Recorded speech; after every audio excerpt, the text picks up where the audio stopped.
We're going to an organic farm to get beef. We're going to start the whole process. You get to go out, you get to pick the animal. We're home. The car door shuts with the soft thunk of a life that's about to change. The road behind us hums with the memories of a short trip, fast food missed, laughs shared, a quiet resolve growing. I sit back, feeling the weight of who I've been and the slim, bright possibility of who I might become. My mission is simple, but not easy. Lose weight, get healthier, and go back to see Dr. Proctor with proof that we can do this. Dr. Proctor said the weight loss begins in the kitchen. I tell myself the truth, settling like gravity. There is a mountain of junk food in our house that's been a comfort for too long. Tonight, it ends. I open the fridge and my fingers hover over familiar packagings. Snacks that have been friends during lonely nights. Companions through stress, little pockets of instant happiness. I slam the door and start pulling things out. All of our food's going in the trash, I say, feeling both grim and oddly free. The trash bag fills with bright wrappers, syrupy drinks, and the clink of convenience. The dietitian's voice echoes in my head. Quit drinking sodas, stop eating cookies. It feels like an homage to health, a small, ritualistic burial for my old ways. Sloppy joes, peanut butter cups, syrupy sauces, each item gets a hard look. It's 13 grams of sugar, I mutter, hands shaking a little. But what if we make it with turkey? Will it still taste like home? The rational mind negotiates. The addict in me bargains. Food has been a friend. Losing it is like losing someone you love. You mean I'm not your best friend anymore? My sister jokes, but I feel every word like a sting. We laugh, we argue, and through the commotion, there is a definite, stubborn decision. This is real. The cupcakes go. The sodas get bagged. The peanut butter that promises comfort is boxed and labeled, a small monument to all the temptations we are leaving behind. When the house is cleared, the quiet hits me. The refrigerator looks different, crisp and spare, a future in tidy rows. What about the soda? Michael asks softly. He's tempted too. We leave a few things for him, baby steps toward a household that will learn to drink water and crave it. The shopping list becomes our blueprint. Tomatoes, onions, avocados, cucumbers, lettuces. I find myself drawn down aisles I never visited before. The health food section feels like a new world I'm embarrassed to enter. Protein shakes line the shelves, deceptively simple vessels of a program we must trust. 2 shakes a day, the doctor said. High protein, low carbs, less comfort, more discipline. I stand in the grocery aisle holding bottles of peaches and cream and caramel, while a mixture of hope and skepticism churns in my stomach. The first sip tastes like a dare. This will help. I tell the camera, more to convince myself than anyone else. Inside, I'm terrified. I'm also ready. Back at the hotel, the plan says we should go to the pool. Gentle exercise, buoyant freedom from the weight of gravity. For 10 years, I haven't swum in a real pool. The stairs to the hotel pool are daunting. My knees tremble at the idea. Michael offers a hand and suddenly the impossible becomes possible. The water embraces me like forgiveness. For the first time, my back eases. The pain softens with every stroke. Watching me. Tammy says she can't. I know she means it. Mobility has been stolen from her for so long. The idea of stepping down a few stairs seems like crossing an ocean. I keep swimming anyway because I can't do this for her. She has to choose. But I hope my choice lights a path. The pool is a small miracle.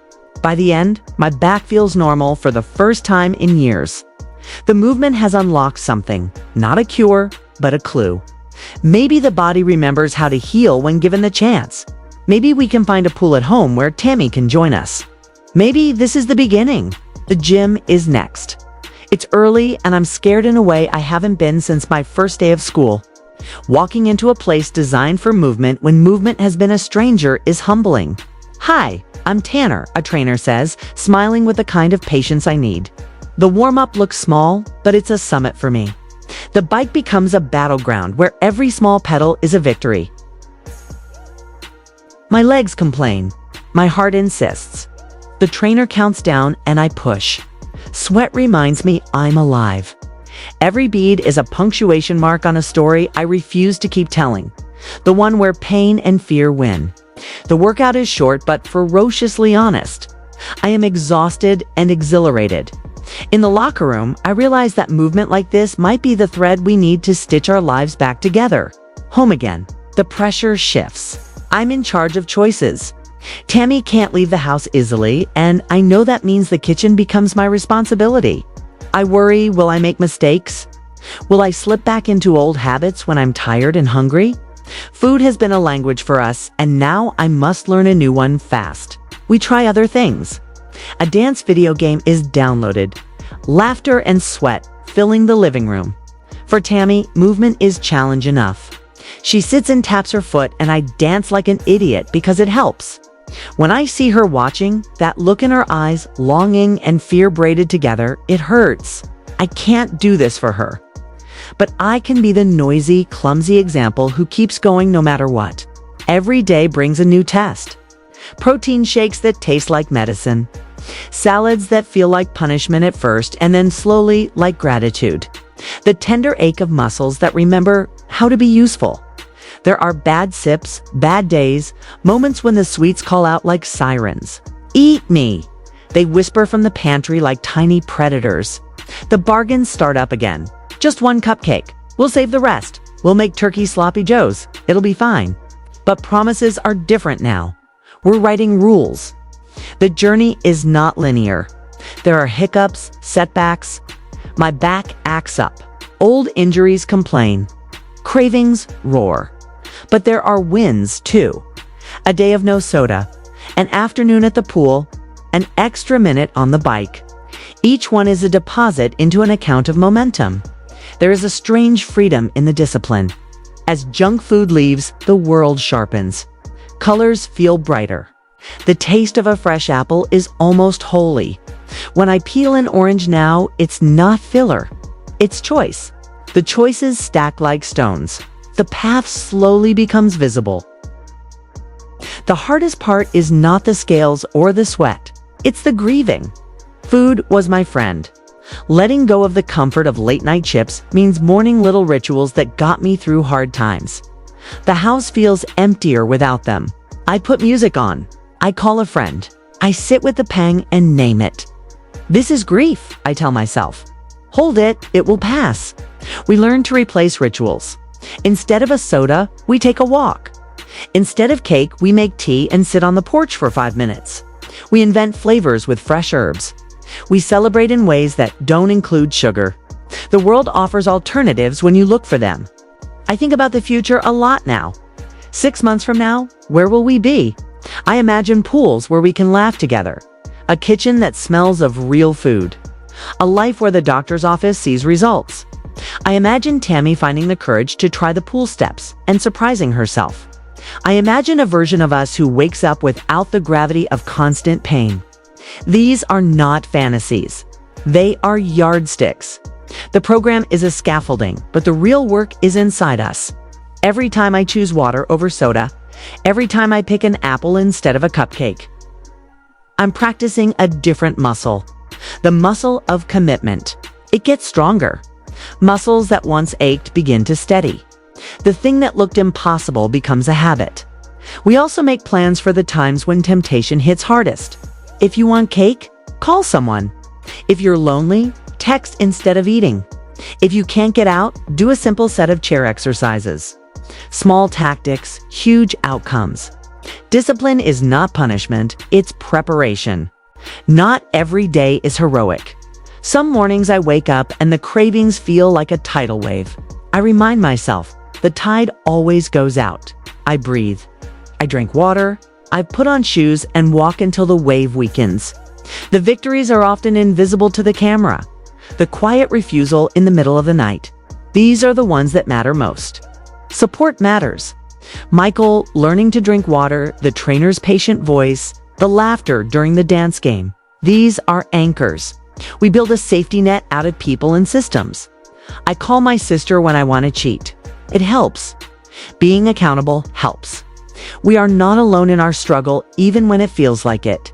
If you are watching this and you've been where I was, stuck in a loop of tomorrow, I'll start. Listen, tomorrow is now. The first step doesn't need to be perfect. Throw out one junk food. Buy one healthy thing. Try one walk. The first small choice is the turning point. There is power in tenderness, too. We treat ourselves like we're healing. We don't berate a body for being what it has been forced to become. We thank it for surviving and ask it to try again. Celebrate little wins, a full glass of water, an extra lap in the pool, a minute longer on the bike. Celebrate them loudly. They are the currency of change. This is not just about losing pounds. It's about reclaiming days. It's about saying yes to mornings without heavy joints. Yes to stairs that don't hurt. Yes to clothes that fit without struggle. It's about being present for the people we love.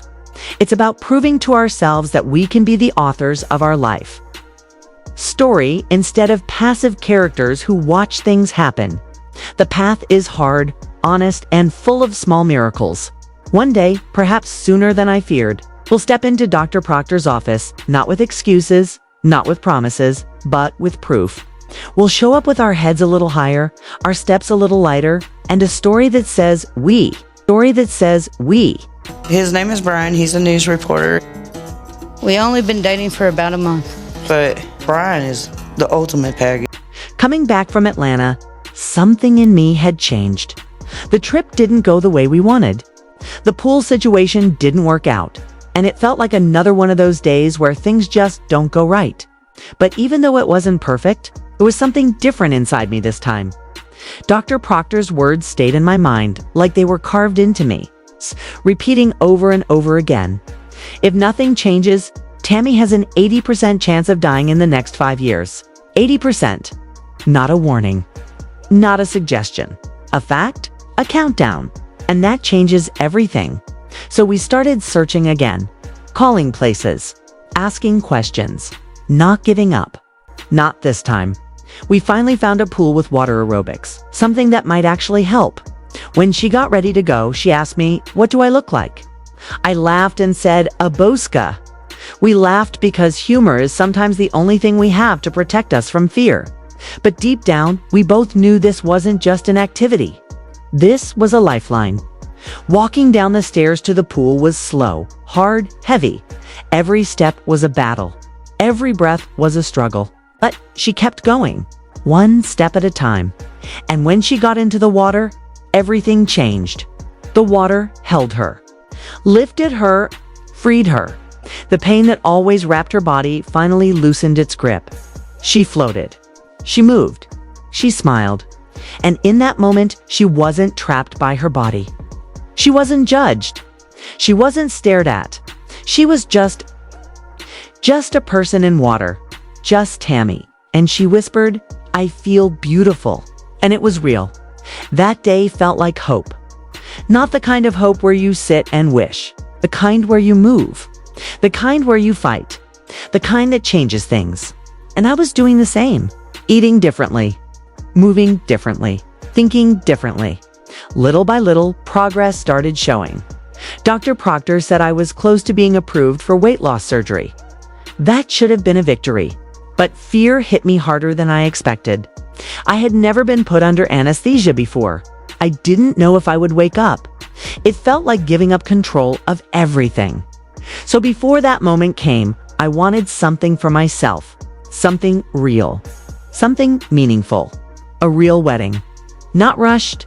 Not small. Something where I could stand in front of the world and say, I am still here. I am still choosing life. But another fear sat inside me. What if I get approved? And Tammy doesn't. We said we would do this together. But life doesn't always move together. And I realized something painful. I can love my sister with my whole heart and still understand that I cannot die trying to save her. I have to live. For me, for my family, for my future. Later, when we talked, Tammy said she felt ashamed. Like she failed. Like she was waiting to die instead of fighting to live. Chris listened and said something that cut straight through the silence. There is a difference between talking about change and doing it. And he was right. We were raised in a house where food was survival, where hunger was normal, where comfort came from a plate because affection didn't come freely. We didn't eat to enjoy. We ate to feel full inside places where love should have been. And now those habits are killing us slowly. So Chris joined the journey too, not just for us, for himself, for his health, for his daughter. Because this isn't just weight, it's history, it's trauma, it's childhood pain we didn't choose. Then came another test. Mom hadn't left the house in 6 years. Getting her out into the car, into the world, was emotional. It's overwhelming, heavy. And at the restaurant, people stared at Tammy, whispered, judged, and Mom didn't say anything, didn't defend, didn't comfort, because love in our home was never warm. It was survival. And love learned without softness becomes something sharp. But even with all that pain, something was different this time. Tammy said she wants to change, that she has to, that she knows her life depends on it. And for once, it didn't feel like words. It felt like truth. This journey isn't about swimming or diets or surgery. It's about facing the parts of ourselves we've been running from for years. The fear, the emptiness, the hunger for something deeper than food. And this time, we are not running. We are fighting. We are choosing life, slowly, painfully, with tears, with effort, with hope, step by step, breath by breath, together. And we are not stopping. Not this time. Not ever again. Not this time. Not ever again.